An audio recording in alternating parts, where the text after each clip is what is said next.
Bonjour et bienvenue à tous. Dans l'interview aujourd'hui, je reçois Dirk De Blok. Bonjour. Bonjour. Alors, on ne vous connaît pas très bien, je vais vous présenter. Dirk De Blok, vous êtes président de la régionale bruxelloise du PTB et vous êtes aussi conseiller communal à Molenbeek. Correct. Voilà. Mais première question, on traverse la frontière du côté de la France, les élections présidentielles, on en parle beaucoup. Je voulais connaître votre position et celle du PTB Bruxelles, bien sûr. Au second tour, qu'est-ce qu'il faut choisir, Macron ou Le Pen ? Avant de commencer sur le débat Macron-Le Pen, je pense que c'est important qu'il faut tirer les leçons de ces élections françaises sur le fond.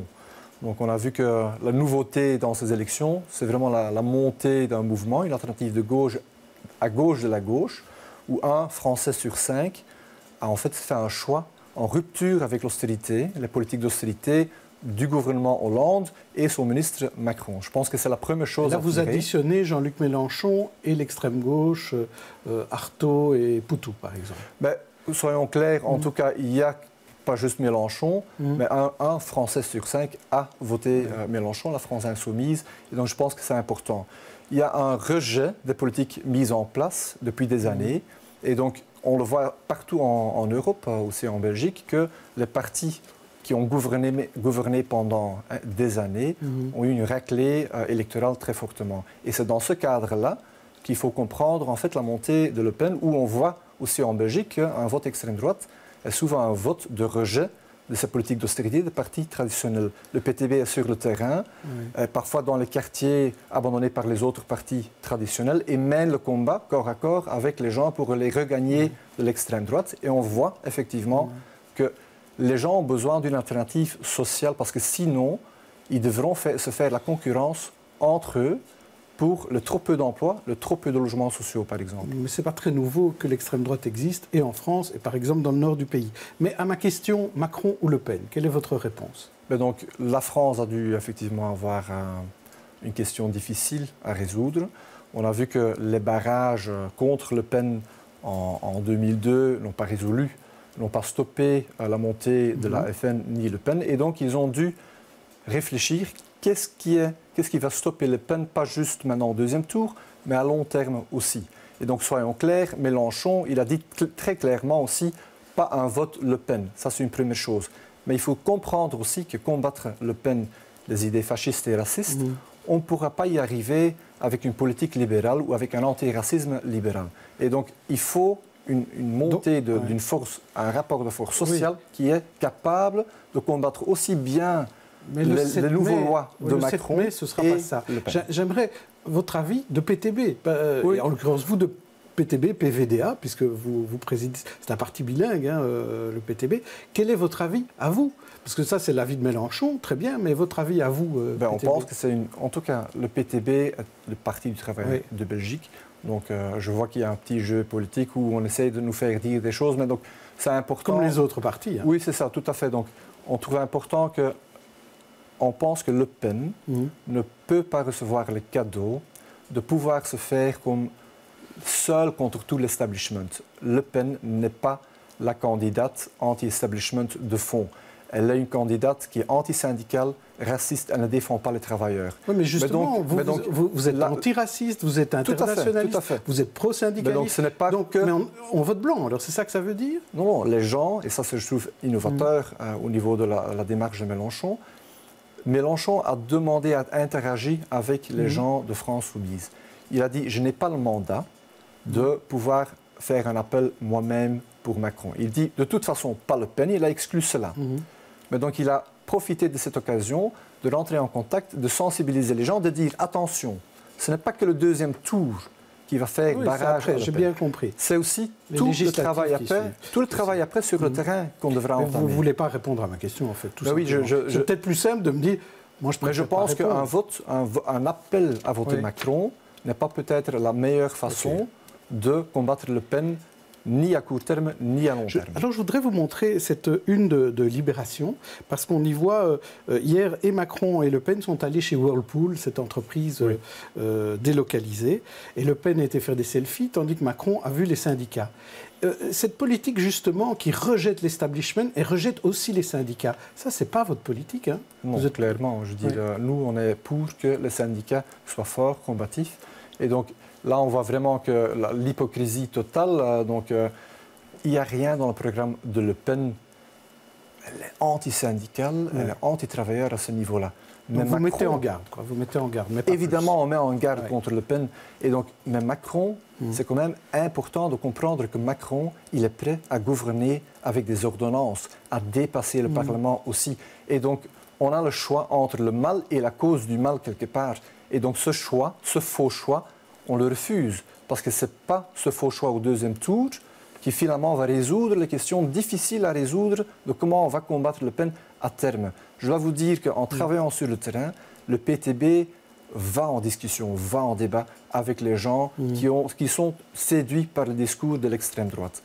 Et je peux vous dire qu'un antiracisme libéral ou qui est indulgent avec les politiques libérales actuelles, ça ne passe plus. Ce n'est même plus la peine de discuter avec les gens. Alors, revenons à Molenbeek. Tout à fait. Puisque vous êtes conseiller communal, et hier, il y a une longue soirée de conseil communal. Un texte qui était notamment initié par le PTB, conseil communal, a été voté à la majorité, très large majorité de tous les partis. L'idée était au départ d'interdire à la commune de Molenbeek de commercer avec des entreprises qui étaient en lien avec l'occupation israélienne en Cisjordanie, en Palestine. Mais la motion votée hier soir va plus loin, puisque ça concerne toutes les sociétés qui bafouent les droits de l'homme et le droit international. Comment faire appliquer ça dans une commune, une seule commune? Comment ça peut fonctionner? Une commune a le droit, évidemment, d'exclure, selon les lois belges et les directives européennes, d'exclure des entreprises qui commettent une faute professionnelle grave. Alors, selon le droit international, selon certains avis et arrêts des cours internationaux et européens, on peut considérer que bafouer les droits de l'homme peuvent être considérés comme une faute professionnelle grave. Et donc, ça a été confirmé par le Premier ministre il y a quelques années, l'ancien Premier ministre.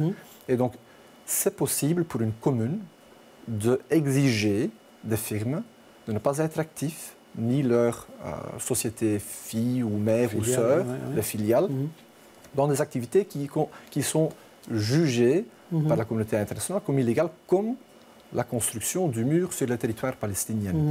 Et donc, oui, je pense que toutes les directives internationales, les principes directeurs des Nations Unies, qui sont repris par le Conseil européen, qui disent que les États ont un rôle à jouer, ont un devoir de pousser les firmes à faire respecter les droits de l'homme. Et c'est exactement ce qu'on est en train de faire aujourd'hui. C'est-à-dire une entreprise qui aiderait par exemple Trump à construire le mur au Mexique, ou qui aiderait Poutine à construire des usines en Crimée qui étaient annexées par la Russie, ou quelqu'un qui aurait une activité dans le Sahara occidental qui empêche l'autodétermination. Tout cela risquerait donc d'être exclu des marchés publics de Molenbeek. Donc effectivement, c'est beaucoup plus large que le seul cas de la Palestine.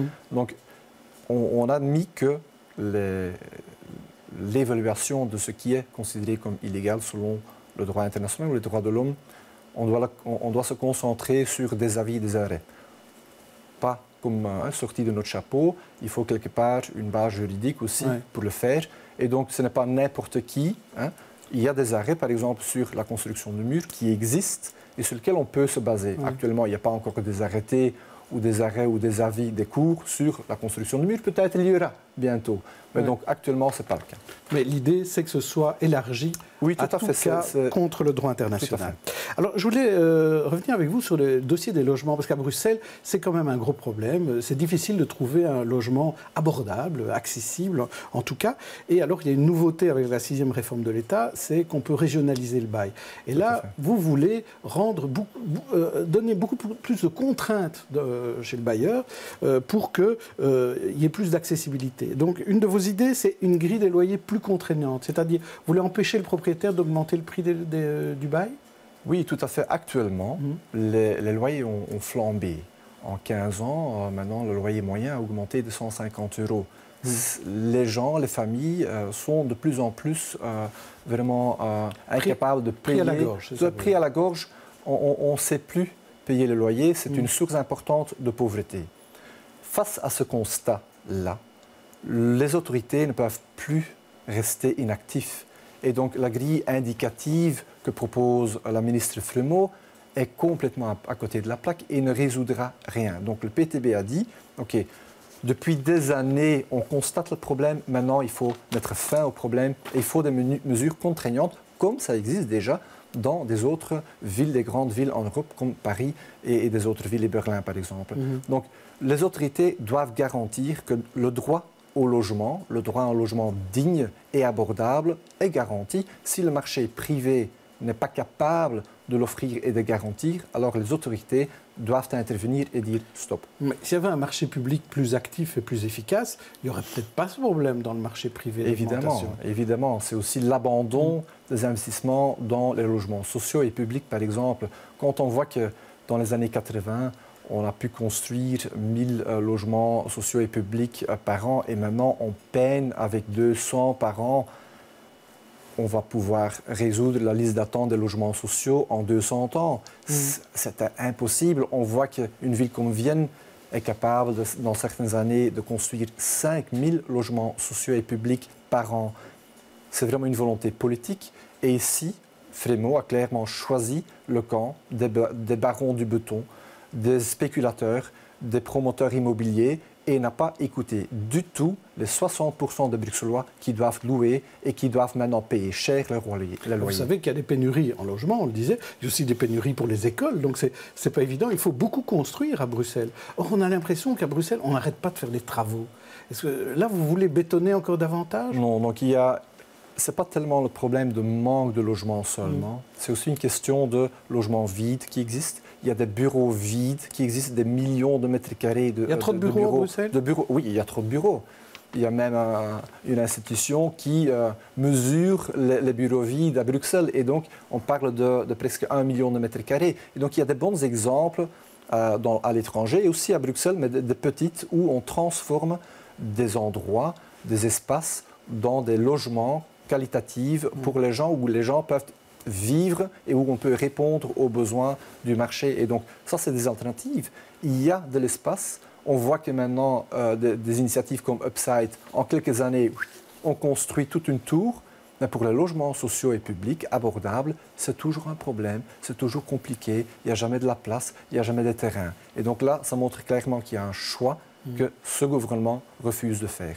Merci Dirk De Blok d'être venu pour cette première sur BX1. Demain, Stéphanie Meyer recevra Hamza Fassifiri, le vice-président du CDH. D'ici là, bonne journée, bonne soirée.